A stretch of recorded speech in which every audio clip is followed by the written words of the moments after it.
Our focus was on Jamie. Our focus was on trying not to empathise with Jamie, but to understand him. We wanted to understand what had taken him to this place. We wanted to get inside that problem and we wanted to make it as complex as possible.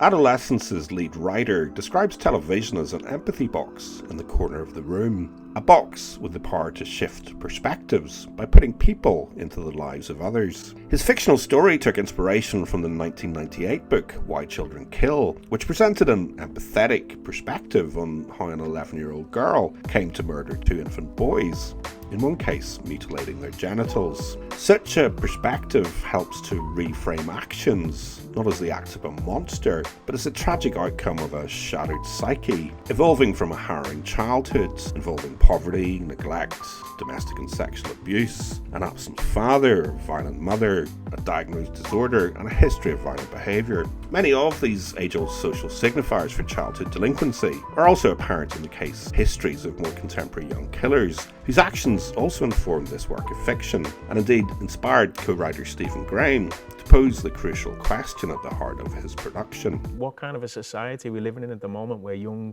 boys are stabbing young girls? Given all this context, it does seem odd that both writers would ultimately choose to attribute their depiction of male violence to online ideological exposure in a manner entirely detached from real-world data, whilst also avoiding any real complex characterization in their portrait of a killer. Jamie may be working class, but he is hardly living in poverty. And while his young age may elicit some empathy from the viewer, he is also already old enough to be turned away from government-funded domestic abuse services, solely on the grounds of his sex.